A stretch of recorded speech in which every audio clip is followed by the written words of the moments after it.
Salam, hər vaxtınız xeyir olsun əziz tamaşaçılar. X-Sport layihəsinin daha bir buraxılışı ilə qarşınızdayıq. Bugün biz Qarabağdan danışacağıq. Qarabağ UEFA Çempionlar Liqasının keçid play-off mərhələsində Newcastle-la Bakıda Tofiq Bəhromov adına Respublika stadionunda qarşılaşdı. Müzakirələrimiz var. Mən isə studiyada tək deyiləm. Mənimlə birlikdə dəyərli həmkarım Əli Cəfərov da buradadır. Əli, xoş gördük. Xoş gördük Sadiq. Bizi izləyən, X-Sport izləyən dəyərli izləyicilərimizi, tamaşaçıları da salamlayıram.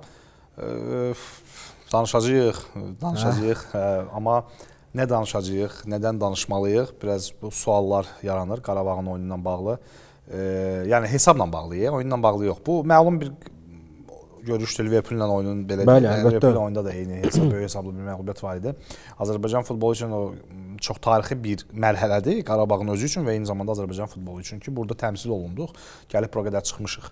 Bəlkə yox, ümumiyyətlə gözlənilməz, yəni belə də ssenari ilə gəlib çıxdıq Qarabağ bu il bu mərhələyə. Amma gəl Newcastle oyundan öncə də onsuz da danışırdıq ki, yəni müzakirə aparırdıq ki, nə ola bilər, heyət nə ola bilər, hansı heyətlə çıxsa Newcastle Bakıda. Hələ biz ümid edirdik ki, məsələn, Gimaraş olmayacaq. Hə, Gimaraş olmasa, gör Gimaraş olsa nələr olardı. Gimaraş yox idi, sevindiyi ki, zədələnə Bostanlılarla qarşılaşmada. Qayıtmışdı, tezdən 2 gün, 3 gün öncə yenidən zədələndi. Getdi bir də. Dünya çempionatına çatar-çatmaz məsələsi var. Yəni ona sevinirdi ki, futbolçu zədələnib olmayacaq əsas oyuncularından biri. Amma təbii ki, bilirik ki, heyətdə Gordon kimi oyuncuları var, Harvey Barnes kimi oyuncuları var, Elanga, Willock, Trippier, Elanga. Müdafiədə hələ də qol vura bilməyən Elangadan qol gözləyirdi. Gözləyirdi, hələ o vurmadı. Gordon bütün o yığdı, süpürdü, bütün qolları öz adına çıxardı. Müdafiədə Denbörün nə qədər bəlkə ümid eləyirdi ki, ləng müdafiəçi olsa belə, yəni çox təcrübəli müdafiəçi olsa belə, biraz onun sürətindən, ləngliyindən bəlkə istifadə eləmək olar. Yox, heç ümumiyyətlə alınmadı, heç nə alınmadı. Yaxın durmadıq. Detallarla getsək, futbol baxış bucağımızdan getsək, ümumi mətbəx kənara qalsın.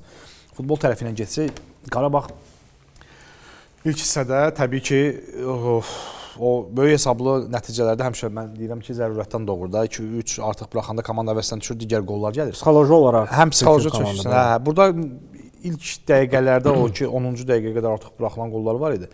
Bu heç, erkən qol, bir zərbə. Qurban dedi də, qol, penalti, nə bilim, zədəli, bütün bunlar hamısı 20-25 dəqiqəyə baş verdi deyə komanda ayıla bilmədi. Bütün mövsümün acısı çıxdı, elə bil. O ilk 10-15 dəqiqədə nə qədər belə deyək də bəxt tali üzümüzə gülmüşdüsə, Allah bir belə deyək də nəzəri bizim üzərimizdə etsə, bu oyunda çəkdi nəzərin.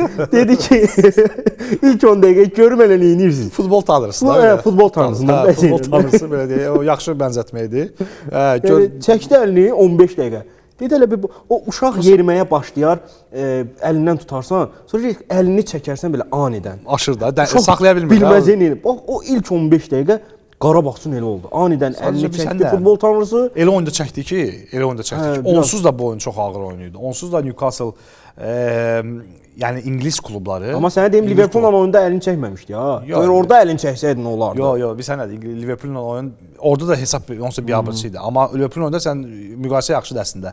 Liverpool oyunda nəsə var idi. Var idi də. Bir cəhd var idi. Qapıya zərbə var idi. İlk dəqiqələrdən elə təzyiq. Montiel'in gözəl oyunu var idi. Futbolçuların hansınsa fərqləndirmək olurdu. Burada bəxt bir tərəfdən gətirmədi. Futbolçuların oyuna hazırlığı digər tərəfdən. Mövsümün o pis hissəsinə düşməyi, bundan əvvəl ölkə çempionatında ağır 2 oyundan çıxmağı, indi müəyyən fikirlərimiz üstə düşməyə bilər. Neftçinin oyunun təxirə salınması hələ keçirilməli olan oyununda, hələ ondan qabaq yox. Amma İmişli, Şamaxı oyunları, ağır oyunlar, bu başqa mövzudur deyə bu səviyyədə oynayan komanda hazır olmalıdır. O başqa bir mövzudur. Meydan vəziyyətinin pis olmağı, rotasiya heyətinin, yəni o qədər problemli mövzular var ki, və hərdən oturub fikirləşsən ki, Qarabağ gəlib çıxıb bura, fevral ayında biz çempion qasındayıq. Yəni bunun uzun müddət xəyalını quranda belə Azərbaycan futbol ölkəsi deyil də, bunu açıq yəni deyək də. Futbolçularımız var, futbol ölkəsiyik, yəni beyin olaraq, baxış bucağı olaraq. İstək olaraq. Amma infrastruktur, yəni belə deyək də, az çox varımızdır. Nəyi varımız deyə, əməlli heç nəyimiz yoxdur. Olmayan futbol ölkələri var da. Mən demirəm, müqayisəni Avropa ölkələri. Somali ilə müqayisə aparıqsa, əlbəttə yaxşıyıq. Avropadan gedirsə, ilk UEFA reytinqindəki 26 ölkədən gedirsə, biz 27-də, 28-dəyik də. Heç birinə infrastrukturumuz yoxdur. Yox, infrastruktur o barədə, yəni mən demirəm, bizim gözəl stadionlarımız var, adicə Michelin stadionu. Yəni bizim pul baxımından kasadlığımız yoxdur. Vaxtı ikən bu pullar ayrılır. Vaxtı ikən bir neçə qurğumuz var ki, hansı ki cavab verir. Yəni oynamaq üçün belə deyək, müəyyən çempionatımız var. Çempionatımızın səviyyəsi də yaxşılaşmışdı. Yəni müqayisəni mən gətirib çıxaracağam harasa. Bizim o barədə mənə elə gəlir ki, bəhanəmiz olmalıdır ki, vaxtı ikən çox böyük zərbə vurulub Azərbaycan futboluna. Bu heç. Yəni oradan çıxan bir komandanın gəlib bu yerə çatması. O zərbələr altından çıxan komandanın çatması qeyri-mümkün, yəni bir xəyal məhsulu idi, amma gəlib çatdı. Bəli. Gəlib çatdı bu yerə. Buracan okey. İndi də oynayır bu mərhələdə və biz təbii ki, rəqiblərə uyğun analizimizi eləyirik ki, burada şanslar var, burada yox. Amma Qarabağ neçə dəfə bizi yanılda bilib də, yaxşı mənada ki, biz demişik ki, yox, bu çox çətindir. Amma Qarabağ gəlib udub, hətta geridə olduğu 2-0 olduğu oyunu, 0-2 geridə olduğu oyunu çevirib uda bilib. Bu mövsüm elə bizə o şounu göstərə bilib. Amma Newcastle oyunu, yəni razılaşaq ki, oyundan öncə də bizim fikirlərimiz var idi ki, alınmayacaq. İngiltərə komandalarına qarşı alınmır. Çətindir də. Yəni bu rəqiblər öz potensialının %40-ını ortaya qoyanda artıq fərqi yoxdur. Avropanın digər klubları, təbii ki, top ölkələrdən söhbət getmir, ayaqları əsir. Yəni bu normaldır. Templi futbol oynayan bir ölkənin liqasından danışırıq. O ölkənin həmin o liqanın komandası elə bir oyun sərgiləyir ki, məcbur qalsın sən ayağında top aça bilmirsən, topla oynaya bilmirsən. Qarabağın ingilislərdən, ingilislər müasir İngiltərə futbolu sürətdir də. Ağıl tam deməzdim. Ola bilər İspanlılar, İtalyanlar daha ağıllı. Yəni Fransanın Paris Saint-Germain daha bəlkə də müəyyən mənada müqayisədə Paris Saint-Germain gələrdi amma. Paris Saint-Germain Newcastle-dansa Paris Saint-Germain gəlsəydi daha yaxşı olardı. İngilislər bir qədər insafsızdırlar bu barədə. Yəni İngilis komandaları insafsızmı? Bir mənalı şəkildə insafsızdırlar. Paris Saint-Germain niyə ümid edirsə, mən bilmirəm. Yəqin ki, onlar biraz daha yumşaq davrana bilərdilər. Onlarla oynamaq Qarabağın stilinə bəlkə uyğun gələ bilərdi. Biz amma Newcastle Monaco ilə oyunda gördük də. Yəni belə məğlub elədilər, böyük hesab eləmədilər də, heç bir şey böyük. Yox, o daxildir. O beziblər.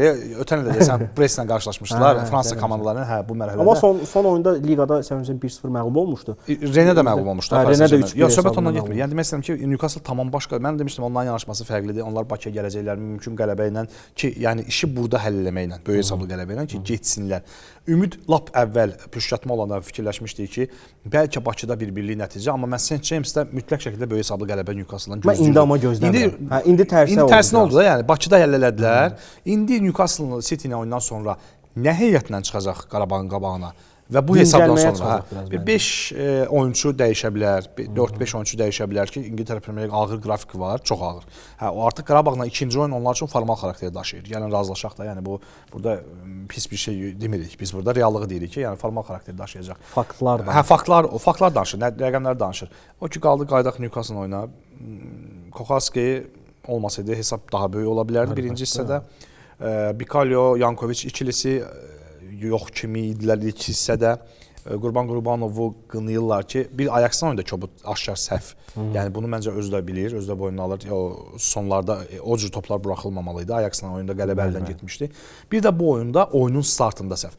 Deyirlər nə ilə çıxırsan çıx Newcastle-dan yox. Mümküniyyəti var idi. Müəyyən mənada yer var idi ki, biz daha az hesabdan olacaq və bəlkə də bir sürpriz heç şeyə aparaq oyunu. Necə? Bu komandanı yalnız o çox ağır pressinq eləyən komandadır. Bu pressinqin altından çıxmaq üçün sənin sürətli və tez düşən oyunçuların olmalıdır. Və o oyunçular da taktiki düzülüşə uyğun yerləşməlidir. Qarabağda sürətli və tez düşən oyunçular var əslində. Qalırdı taktiki baxımdan. Standart ənənəvi düzülüşlə çıxmamalı idi. Yəni ikili, önündə üçlü, daha sonra bir tək hücumçu. Bu tipdə yox. Ola bilərdi ki, ikinci hissədə görsən dəyişildi taktiki olaraq. Yəni Bədavi oyuna girdi, biraz müdafiə sıxlaşdı. Bikalyo daha rahat oynamağa başladı ki, biz biraz hücum nəsə yarada bildik. Yəni bu barədə, yəni müdafiə və dayaq bir-birini komponentləşdirdi, sıxlaşdırdı. Ondan sonra artıq biraz yəni rəqibi qoymadılar da. Biraz bu komandaya qarşı çoxluq yaratmaq lazım idi o səthdə, o zonada. Bunu eləyə bilmədi və bu artıq oyun əldən gedəndən sonraki dəyişiklik indi də əks fikir, öz dediyimin əksinə də fikir deyə bilərəm. İkinci hissədəki o bəlkə də o dəyişiklik də effektiv olmaya bilərdi. Newcastle-a bəlkə qollar lazım olsaydı, heç o dəyişiklik də öz effektini verməyə bilərdi. Bu da var. Yəni biz bilmirik, dünən o taktiki dəyişiklik ikinci hissədə əvvəldə elə başlasaydı Qarabağ nəsə ola bilərdimi? Bu mənə qaranlıq qalır. Yəni mən Newcastle-ı yaxşı tanıyan bir insanam, bilirəm. Elə düşünürəm ki, İngilis mediası da yazmışdı hələ oyundan öncə. Bir neçə oyun öncədən artıq yazılırdı bu məsələlər ki, Qarabağ anormal şəkildə hücuma çıxır. Yəni hücuma keçidi belə olmamalıdır.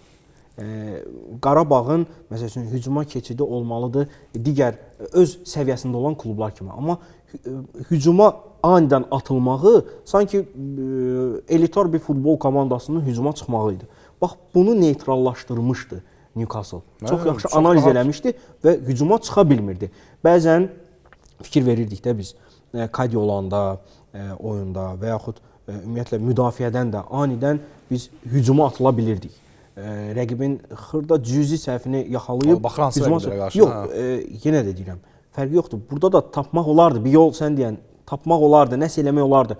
Amma Newcastle rəqibini çox yaxşı analiz eləmişdi və hücuma keçidi yaxşı bağlamışdı. Yarım müdafiədən hücuma, o fazalar arasındakı keçidi yaxşı bağlamışdı. Eyni zamanda Camilo Duran'ı çox yaxşı cüssə məsələsi var ortada. Yaxşı tutmuşdular, yaxşı bağlamışdılar. Allahın bölünü deyirəm də, yəni o ləng saydığımızdan bölün belə. Demək olar ki, nə kənardan ötürülən toplarda, nə birə-bir mübarizələrdə heç birində yəni güzəştə getmədi. Getmədi. Çox rahat, çox sakit oyunu oynadılar Newcastle. Reallıq budur, əziz tamaşaçılar. Stadiondan baxırdıq. Çox güclüdülər bizdən. Stadiondan baxırıq. İndi ətrafımızda idman jurnalistləri var. Təbii media sektoru. Yəni mən videolarda çəkmişəm. Mən Kənan Məstəliyevi gördüm məsələn orada. Əlim belə tutmuşdu. 4-cü qoldan sonra idi. Artıq biz bilirdik ki, 5 də gələcək, 6 da gələcək. Bu hiss olunurdu. Mən belə deyək, bir neçə qoldan sonra artıq fokusumu dəyişdim. Dedim Newcastle-ın oyununa baxım. Yəni artıq Qarabağın oyununa baxmırdım. Çünki artıq oyun yox idi. Yəni bu pis mənada demirəm. Qarabağ azarkeşləri də, futbol ictimaiyyəti də, Qarabağ futbol klubundan olan şəxslər də inciməsin. Bu günə qədər biz elədiyi hər bir şeyi Qarabağın təqdirə layiq bilirik. Sadəcə bu oyun üçün danışırıq. Yəni artıq gördük əlimizdən heç nə gəlmir. Mən oturub şəxsən bir İngilis komandasının nə edəcəyinə baxırdım ki, yəni bu necə olur o Volta-Made 2 metr boyuyla topu ayağında saxlayır. Normalda saxlayır yox, elastikliyi ilə seçir. Yəni 2-3 oyunçunun arasından çıxır. O hündürlükdə olan oyunçular normalda özün də bilirsən ki, bunu təktik bacaran oyunçular olub da. Bir Ronaldo olub, məsələn Cristiano Ronaldo olub ki, o belə çox yaxşı. Yox, 1.89-da, yəni 87-də, yəni uzun boylardan fərqlidir. Təbii ki, 2 metr daha fərqlidir. Ona görə yəni uzun boyların topla davranışı tamam biraz fərqli olur. Volta-Made dünən klass göstərirdi. Saxta 9-da oynatdı adamı.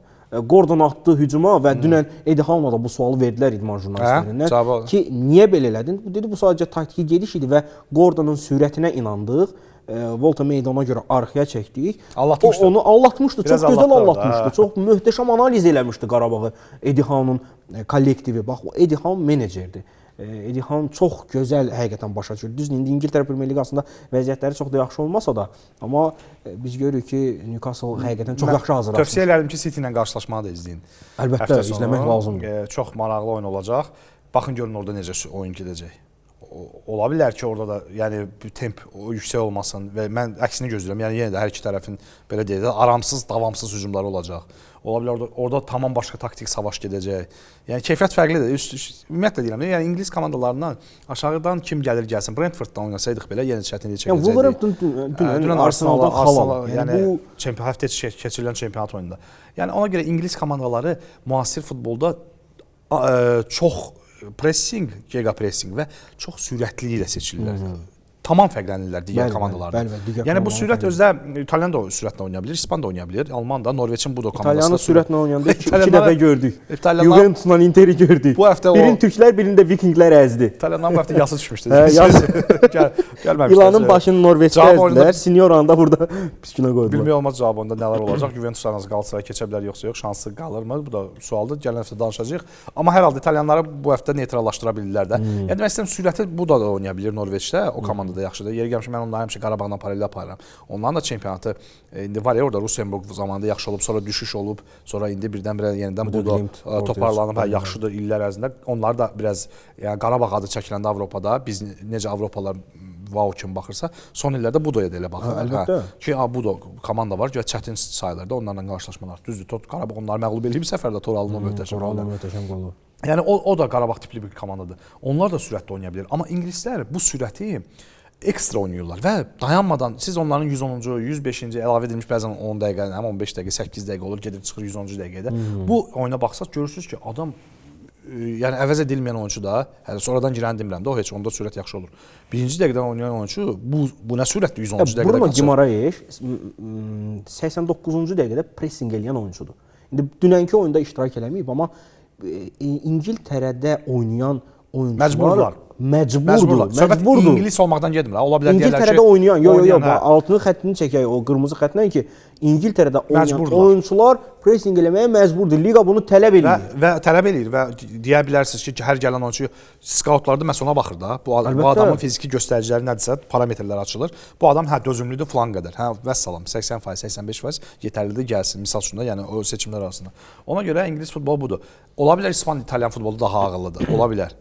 Və ona görə biz İspan, İtalyan futboluna almanlardan, ola bilər biz almanlardan da müəyyən mənada qalib gəlmişik, gərgin oyunlarımız olub, Portuqal futbolu, Alman, sürət də var, amma ağıl da var, amma əsasən daha ağıl, daha yaradıcı oyuna.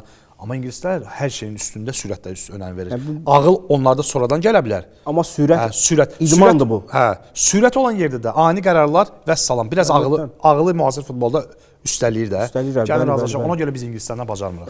Sonuncu belə Qarabağın məğlubiyyəti ilə Tofiq Bəhrəmovun Respublika stadionunda olmuşdu. 6-1 Sportingə qarşı. Mən elə xatırlayıram. 1-6 hesablı məğlubiyyət edirsən. 1-6 hesablı məğlubiyyət. Ondan sonra böyük hesablı məğlubiyyətlər. Məğlubiyyət, yəni Liverpulla oyunu kənara qoysaq. Yox, səfərdə oldu. 6-1 olan hesab yenə 6-1. Chelsea ilə böyük hesablı məğlubiyyətimiz var. Səfər, Liverpulla səfərimiz var. Sportingin özü ilə böyük hesablı məğlubiyyət var. Bayern özü ilə, Bayerə biz 5-1. Bəli, 5-1, 1-5 hesablı məğlubiyyət var idi. Yəni bir məsələyə toxunaq. Qurban Qurbanov da həmişə bildirir. Bu oyun bizə təcrübə qazandırır. Bu oyun bizə hələ nələr eləməliyik, bax onu əyani olaraq göstərir, sübut eləyir. Göstərdi ki, Sadiq, nə göstərdi səncə? Mən deyim nə göstərdi. Bugünə qədər Qarabağın qazandıqları öz fərdi hesabına idisə, dünən Azərbaycan futbolunun məğlubiyyəti idi. Azərbaycan futbolu daha yaxşı inkişaf eləsə, daha yaxşı templi olsa, o artıq çempionat olan müzakirələrə gəlib çıxır da. O ora gedib çatacaq. Ona görə stadion məsələmiz pis olan, bizim ağır oyunlarımız. Bu məsələlərlə biz, yəni məğlubiyyəti biz Qarabağın və ya Qurban Qurbanovun ayağının altına yaza bilmərik ki, niyə axı sən Newcastle 6-1 məğlub olursan? Mən yox, onda qınamarıq, amma yenə deyirəm də bəzi futbol terminlərində yazmaq olar. Amma başqa məsələlər də çıxır da ortaya. İndi uzun istəmirəm danışım, həmişə danışmışıq da. Yaxşı transferlər, keyfiyyətli ehtiyat oyunçu skamyasının olması. Qarabağın indi Newcastle oyunu onsuz da bəllidir, yəni çıxmayacaq. Söhbət ondan gedirdi ki, çempionat da əldən gedirdi onlar üçün. Düzdür, sabah əla liderliyi var. Sabah bilmə, şəxsi görüşdə də oynayacaqlar martın 1-i. Sabah onları məğlub etsə heç də sürpriz olmayacaq. Bu Qarabağı, bu psixoloji durumda, bu biraz çətinliyi ilə Şamaxı imişli qələbələri biz gördük də necə cırmaq gəlirlər. Yüngül-yüngülə 90-cı dəqiqədə son dəqiqələrdə vurulan qollarla. Bax bu dövrəmdə Qarabağı sabah yaxşı bir vəziyyətdə tutub qalib gəlsə də heç kim ona, yəni belə deyək də təəccüb yanaşmayacaq. Çünki Sabahın özü çox yaxşıdır və niyə yaxşıdır? Heyətini dayanmadan gücləndirdilər. Baş məşqçi bir yeni, yəni taktiki baxımdan da yenilik gətirdi və heyət belə deyək, rotasiya etmə imkanları da çoxaldı. Azərbaycanlı xəyalın da oyunu çox yaxşılaşıb. Yəni bu mənada Qurban Qurbanov, yəni dünən sual verildi, həmkarımız Aid Əliyevə nə dərs çıxartdı sualı verildi. Biraz ümumi cavablar oldu, dərs çıxartdıq dedi, amma ümumi getdi. Mənə elə gəlir ki, rotasiya heyətinin olmaması pul məsələsində bu il əgər çempionluq da olmasa ölkədə, bu Qarabağa bir o şok var, elektroşok olacaq. Yenidən şok olacaq ki, Çempionlar Liqasında play-offda oynayan komanda ölkə Azərbaycanda çempion ola bilmir. Onu da əldən verdi. Növbəti il artıq Çempionlar Liqası yoxdur, əlvida. Gedirik Avropa Liqası və yaxud Konferans Liqasına. O da heç bəlli deyil Avropa Liqası. Hə də o da bəlli deyil Avropa Liqası olacaq, Konferans Liqasına.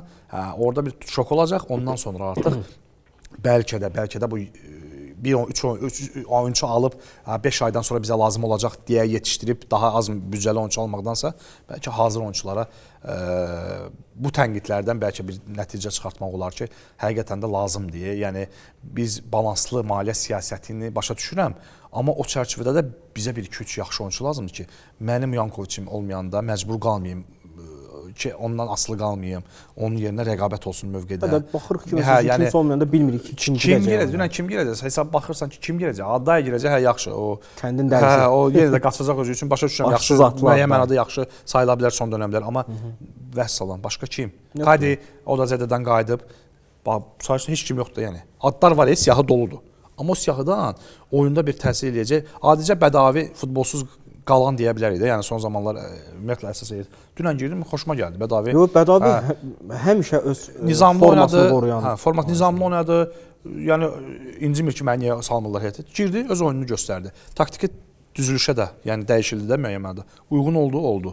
Dünən Bədavi ilə oynadı. Hə, yaxşı başa düşdüm, amma Bədavi də Newcastle-ın o deyəndə deyirəm də o təzyiqi çox da artırmaması. Neçə nəfər zədələndi? Bizdə 2 nəfər zəfərimsə. Bəhlulun zədəsi idi. İndi bilmirəm nə qədər də olacaq. Medina da biraz yıxıldı. Yəni əsas Bəhlul məsələsidir indi gündəmdə olan. Zədə nə qədər davam eləyəcək. Bax bu futbola qarşı zədəsiz çıxmaq çətin idi. İngilis komandasına qarşı zədəsiz çıxmaq çox çətin idi. Hə, özü sərt oynayırlar, pressinqi də sərt edirlər. Hətta bir dənə qırmızı vərəqəyə baxıldı, potensial verilmədi, düzdür o. Biz bununla bağlı da danışmışıq bu arada. Elə həmkarımızla da siz görmədiyiniz vəziyyətlər olurdu arxa kadrlarda biz danışırıq eləyirik, müzakirələr aparırıq. Yəni biz bilirdik ki, pressing zamanı Newcastle oyunçuları kobud oynayır. Hətta vərəqə də aldıra bilərik. Hətta yanında da Əli mənə bir cümlə işlətdi. O xırda detalı tuta bilsək, anında qərarı verə bilsək, pressing zamanı oyunçular qırmızı vərəqə aldıra bilərlər. 1-2 epizodda mən orada olanda, indi sən özün ayrı bir yayındaydın deyə, mənim ağlıma o gəlmişdi, dedim, Əli bunu demişdi, bəlkə alındı, elə potensial qırmızı vərəqəyə də baxdılar, amma olmadı, verilmədi. Nə demək olar, uğurlar arzuluyaq Qarabağa, çox sağ olsun deyək. Yəni biz ilk dəfə ki, Çempionlar Liqasında bu qədər xal yığırdıq, 11 xal. Qələbələr görürdük. Eyni zamanda Çempionlar Liqasında keçid play-off mərhələsi oynayan ilk komandamız oldu Qarabağ Futbol Klubu. Bu da bizim üçün həddindən artıq çox sevincli və gözəl günlər kimi hesab oluna bilər. Ona görə uğurlar arzulayaq. Uğurlar Qarabağa. Növbəti həftə yəqin ki, Çempionlar Liqasına play-offuna Qarabağla yekun vuracağıq. Hə, artıq orada 8-də 1 cütləri də bəlli olacaq. Elə ətraflı o halda danışacağıq. Və orada da bir yekun bu mövsümə də Qarabağ üçün yekun vurmuş olacaq Avropada. Sağ olun, salamat qalın.